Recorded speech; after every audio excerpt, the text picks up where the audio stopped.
지난 9일 불이 난 주차타워는 주거 건물과 붙어있는 부속 주차장이었습니다.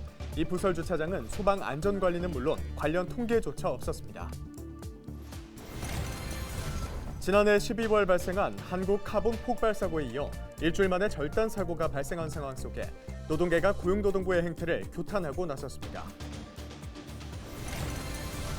부산시가 가덕신공항을 하이브리드식 플로팅 해상공항으로 건설하자고 국토부에 제안했습니다. 하이브리드식 플로팅 해상공항은 부채식과 매립식이 혼합된 방식입니다. 글로벌 경기 침체와 금리 인상 여파로 가계 부담이 증가하고 있습니다. 부산시가 유료도로 통행료 면제 등 설명절 민생안정 종합대책을 내놨습니다.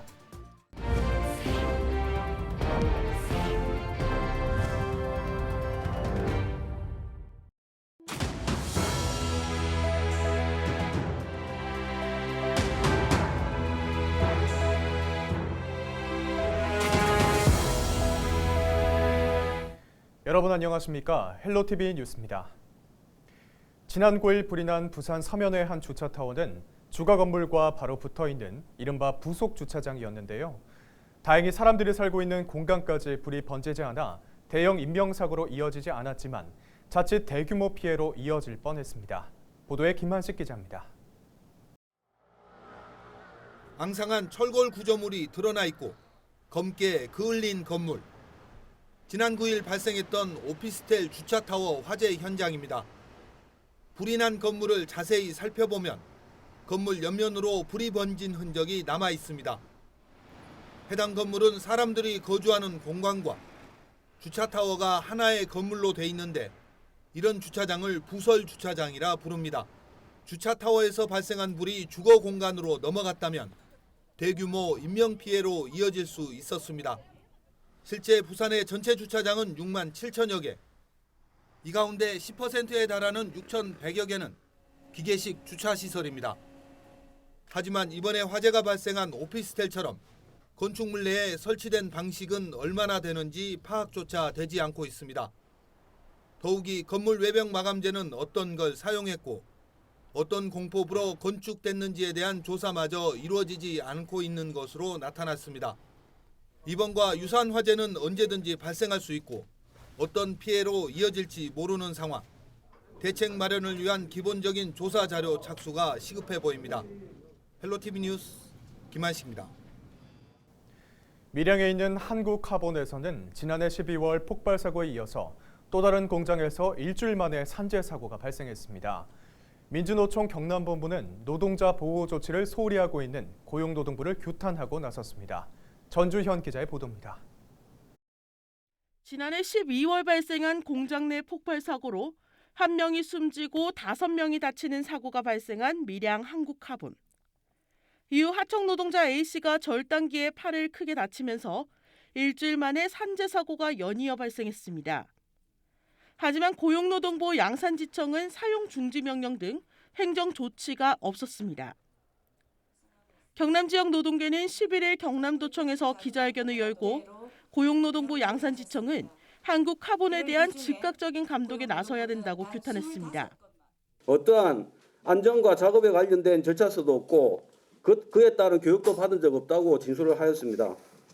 똑같은 샌드위치 패널로 지어진 건물에는 어떠한 방호 장치도 없이 계속 가동되고 있습니다. 노동부의 조사 조치가 빠르게 이루어져야 하는 이유입니다. 연이어서 발생한 산재 사고의 책임은 고용노동부에 있다며 양산지청을 비판했습니다. 노동계는 지금이라도 고용노동부는 한국카본 사업주의 산업안전보건법 위반 행위와 작업에 대한 사용 중지 명령을 내려야 한다고 주장했습니다. 민주노총 경남지역본부는 고용노동부 양산지청의 직무유기에 대해 규탄한다. 따라서 지금이라도 한국카본 사업주의 산업안전보건법 위반 행위를 철저히 조사하고 감독해야 하고 한국카본 2공장에 대한 범죄 인지수사를 개시해서 작업에 대한 사용 중지 명령을 내려야 한다. 고용노동부는 사고 발생 이후 현재 조사가 진행 중이며 직무유기는 아니라는 입장입니다. 고용노동부 양산지청은 현재 한국카본에 대한 안전진단에 들어갔고 그 결과에 따라 조치에 들어갈 계획이라고 밝혔습니다. 한국카본 측도 사고가 발생한 곳을 비롯해 산업체 전반적인 안전시설을 설치할 계획이라고 밝혔습니다. 지난해 1월 중대재해처벌법이 시행된 이후 10월까지 경남 지역에서 발생한 재해는 55건, 이 중 54명이 숨졌습니다. 노동계는 노동자들의 생명과 안전이 계속 방기된다면 고용노동부 양산지청을 상대로 투쟁에 나서겠다는 계획입니다. 헬로티비 뉴스 전주현입니다. 언론인 간담회 자리에서 기자를 성추행한 혐의를 받는 오태환 의령군수가 징역 6개월을 구형받았습니다. 검찰은 11일 창원지법 마산지원 형사 1단독에서 열린 결심 공판에서 오 군수에게 징역 6개월을 선고해달라고 재판부에 요청했습니다. 또 피해자의 진술과 공소되기 전 목격자들이 나눈 대화가 모두 일관된다고 구형 이유를 설명했습니다. 오 군수 측 변호인은 오 군수가 군수직에서 물러나면 고소인이 지지하던 사람이 당선될 가능성이 높았던 만큼 정치적 목적에 따른 허위 고소라고 반박했습니다. 남창원 농협이 코로나 집단 감염과 관련해 창원시와 구상금 청구 소송은 화해했지만 운영 중단 10일 처분을 아직 마무리 짓지 못하고 있습니다. 11일 오전 창원지법에서 남창원 농협 유통센터가 지난 2021년 9월 창원시장을 상대로 제기한 운영 중단 10일 처분 취소 청구권에 대한 변론이 열렸습니다. 당시 구상금, 과태료와 함께 운영 중단 처분이 있었는데 남창원 농협은 받아들일 수 없다며 집행정지 가처분 신청을 한 바 있습니다. 남창원 농협 측 변호인은 운영 중단을 하면 입점에 있는 소상공인의 피해도 우려된다며 소취화와 함께 합의의 뜻을 전했습니다. 창원시는 해당 내용을 검토해보겠다고 답했습니다. 운영 중단 10일 처분 취소에 대한 판결 선고 기일은 오는 2월 8일입니다. 앞서 창원시는 지난 2021년 남창원 농협이 방역수칙을 위반해 코로나 집단 감염과 시민 검사 대란이 유발됐다며 검사비와 치료비 등 11억 5천만 원에 대한 구상금 청구 소송을 제기했습니다. 법원은 지난해 12월 초 화해 권고를 내렸고 양측 모두 이의 제기가 없어 확정됐습니다. 또 감염병 예방법에 따른 과태료 2,250만 원 대에선 남창원 농협이 자진 납부로 감경받아 1,800만 원을 냈습니다.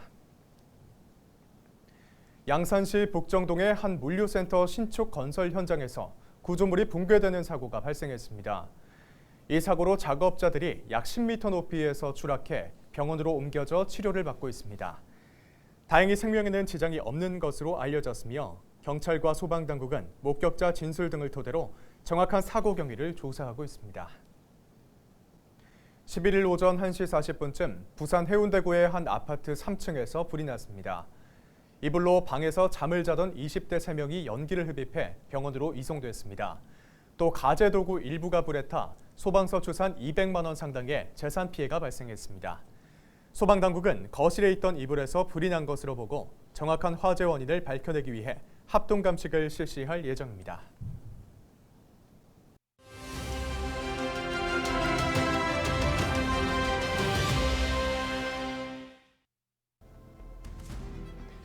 부동산은 10년 주기라는 말 들어보신 적 있으신가요? 10년을 주기로 상승과 하락을 반복한다는 겁니다. 현재 부동산 시장 상황이 지난 2010년대 초반과 유사하다는 의견이 나오고 있습니다. 서울의 경우를 예로 한번 살펴보겠습니다. 서울의 아파트 매매 가격 변동률을 보면 지난 2008년 글로벌 금융위기 이후 2013년까지 하락세를 기록했습니다. 이 기간 동안 몇 가지 공통점이 있는데요. 먼저 하락기 이전엔 장기간 집값 급등세가 이어졌던 겁니다. 2008년 금융위기가 발생하기 전에는 서울 집값이 가파른 상승세를 기록했는데요. 이후 집값 상승세로 인한 각종 부동산 규제가 시작된 것도 최근과 비슷한 모습입니다. 금융위기 이전인 2007년 분양가 상한제, 분양 원가 공개제도, 부동산 담보대출 규제 등이 대거 도입되거나 확대됐습니다. 최근의 상황을 보면 이전 정부에서는 모두 26번의 부동산 대책을 발표하면서 부동산 규제가 이뤄졌습니다. 금리 인상도 큰 영향을 주고 있는데요. 2008년 금융위기 이후 기준금리는 2년 4개월에 걸쳐서 금리가 3.25%까지 상승했습니다. 최근엔 기준금리가 1년 사이 2.75% 상승했습니다. 여기에 분양 시장도 한파가 몰아치고 있습니다. KB부동산이 내놓은 자료를 보면 2022년 10월 기준 부동산 수도권 미분양은 7,800가구로 한 달 새 55.9%가 늘었습니다. 현재 부동산 시장은 10년 전 글로벌 금융위기 직후와 비슷한 분위기인 것은 틀림없어 보입니다. 그렇다면 5년 후에는 다시 가파른 상승세로 바뀔 수 있을까요? 섣불리 예측할 순 없어 보입니다. 지금까지 데일리 브리핑이었습니다.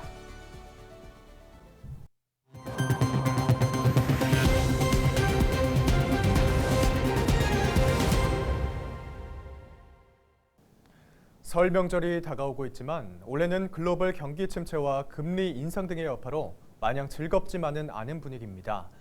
지역 경기 침체에 부산시가 설 명절 민생 안정 종합 대책을 내놨습니다. 어떤 내용이 담겼는지 차선영 기자가 보도합니다. 먼저 코로나19 확산 방지를 위해 2년 6개월간 중단됐던 통행료 면제 정책이 올해 설 명절 연휴 기간에는 추진됩니다. 광안대교와 거가대교, 부산항대교 등 교량 4곳과 백양, 수정산, 산성 등 터널 4곳 등 유료도로 총 8곳이 대상입니다. 광안대교와 거가대교 등 해안 순환도로 5곳을 연속으로 통행할 경우 15,200원의 통행료가 절감되는 겁니다. 또 부산시는 귀성객의 편의를 위해 고속버스와 철도 운행 횟수를 191회 증가하고 학교 운동장 등 주차장 508개소 4만 6천여 면을 개방하기로 했습니다. 설 명절 소비를 촉진하기 위해 온누리 상품권 구매 한도는 50만 원에서 70만 원으로 상향합니다. 코로나19 관련 방역도 연휴 기간 강화됩니다.